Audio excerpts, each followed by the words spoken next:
Hey everybody, welcome to Trading the Close. My name is Gareth Soloway, Chief Market Strategist here at VerifiedInvesting.com. Wow, what a market sell today.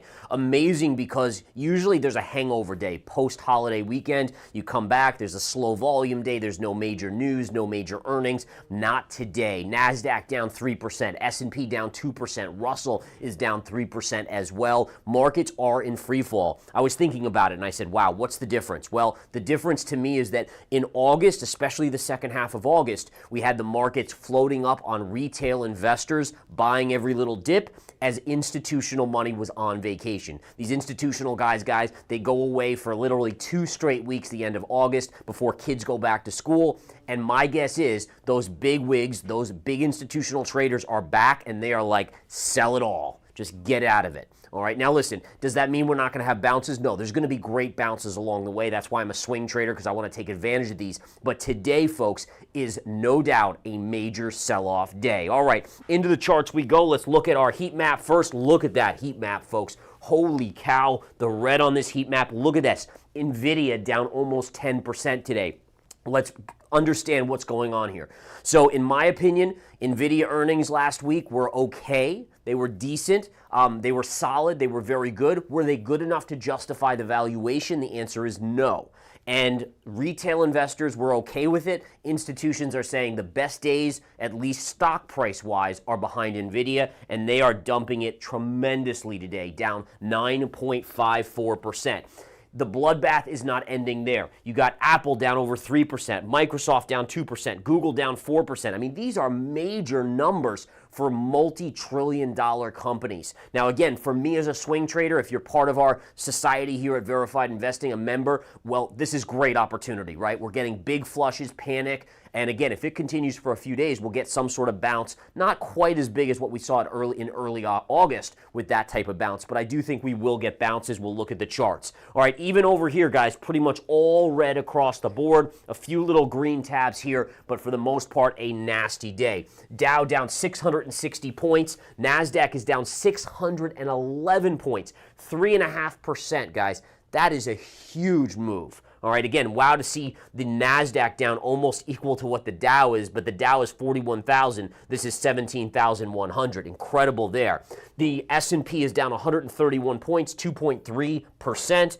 Oil is getting crushed. You guys remember, I told you early last week I was short oil. There's the results right there. That's Technical Analysis 101. Look at the charts, understand how many hits of a trend line it takes to break. Proof is in the pudding. That's one of the reasons why I love trading the close in the game plans, because I get to demonstrate my abilities to read the charts for you guys to prove the methodology that I use.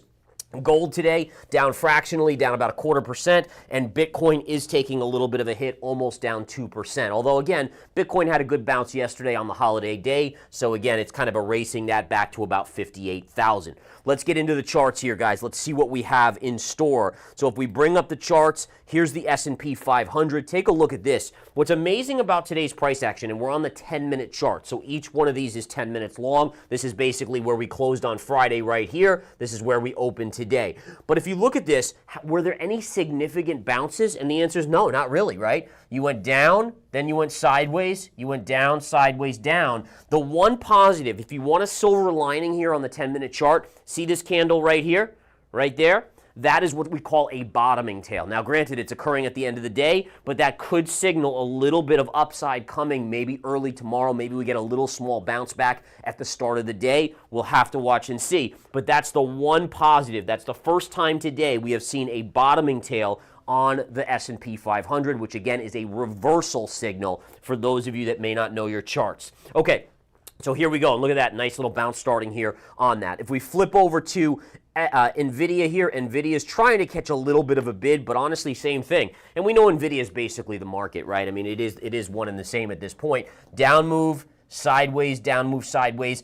And again, trying to form a little bit of a base here, but not having much success just yet, as again, it is under pressure. But again, this is a massive move down on NVIDIA. If we look at the daily chart, look at this, guys. Incredible. Now, what I love showing here is that if we look at this chart here and we zoom out, I had this level. I went over this level with you guys. This high, through here, here, and here.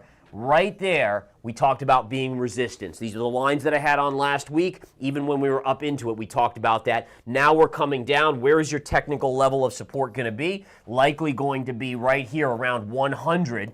That'll be some support. Now, it doesn't mean that you can't see an NVIDIA bounce tomorrow. I actually think that it's so oversold short term, you probably get a reprieve of a $3 to $5 bounce at some point between, let's say, today's close and at some point tomorrow. But my expectation, a little bit of a bounce, and then it rolls over and comes into this level here. The question just, again, becomes how much of a bounce do we see?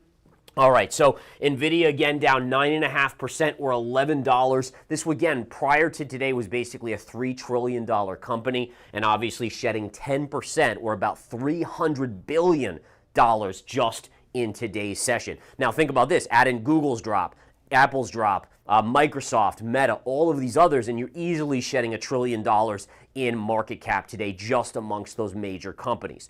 All right, I wanted to show this real quick, guys, on the SMH. Big drop on the SMH today. If we flip out here, we can see here, and I want to just flip this from, to regular charts. What we do have is a key trend line right here. This is going to be your first support on the SMH. You can see very clearly. Let me get that out of the way there for you guys. But if we look at this, right, we have this area here. There's also a trend line right through this area going back, but basically lots of support. So right around 218 to 220, we should see that, and that might coincide with a short-term low on NVIDIA as well. So watch that, but we are coming in here. Now just remember, when you have a trend line, here, let's draw this in.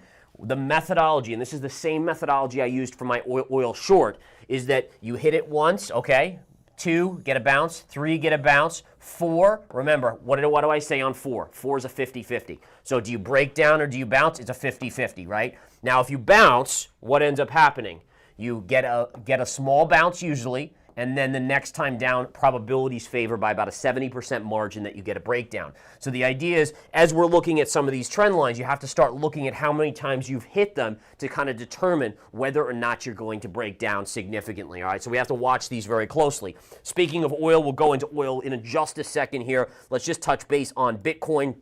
Bitcoin today, if we flip over and we zoom in a little bit, it is down, but honestly, considering the S&P today, considering the NASDAQ, I would consider this a win for Bitcoin. The fact that it's holding at least at this point. Nothing new to report here. Pivot line is here, so you remain bearish until it gets above the pivot line and confirms, and bearishness means it could test this 53,500 level right there. Going to oil real quick, let's look at the U.S. oil chart. U.S. oil here, and if we flip over here, I mean, this is the methodology perfectly, right? Oil's getting crushed down 5% today, and what we can see here is that same exact methodology that I was just going over, which is the amount of hits. Here's 1, 2, well, 2 and right in here, 3, 4, 5, and then again right here. And that's even considering, I don't even know if we should consider this a hit. Let me just take that away. It didn't actually hit there. So this would be 4, and then you have 5 there on the break point. So again, that's where you get that high probability of a breakdown on oil. Now, if we're looking at copper, copper's getting crushed today. Silver's down big. Oil's down big. What is this telling us? The markets have gone from being in this mode of saying, oh, don't worry about it, we're going to have a soft, perfect landing. That was last week. That's ancient history, right? Now we're at a point where it's like, holy cow, the economy is slowing dramatically. Isn't it amazing how psychology can change? Now, granted, is September one of the worst, or it actually is the worst month historically? Yes. I don't really put much stock in that, but yes, it is, and it obviously is starting out poorly for many asset classes here. Quickly just going to natural gas, then we'll touch on gold. Natural gas actually showing some signs of life today, but it is into resistance, right? You have resistance right up here. So it is coming in.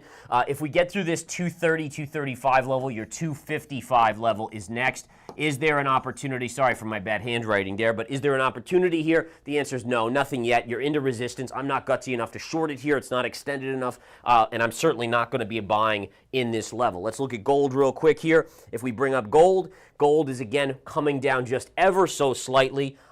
Gold, again, safety asset, right? So it's actually performing relatively well. It's still down a little bit, but it's performing relatively well right here. We'll watch to see how that goes. And then lastly, silver, guys. We got to look at silver real quick. And silver having another down day, kissing this technical support around 27.50, but still holding above it. And again, remember, silver performs much more like copper. It's kind of basically a good way to think about silver is if you took copper's performance and gold's performance and merged them, that would be silver. So again, if copper's dumping out, silver's going to go down most likely, but maybe not as much as copper because it has that gold element, that scarcity aspect and store of value aspect as well.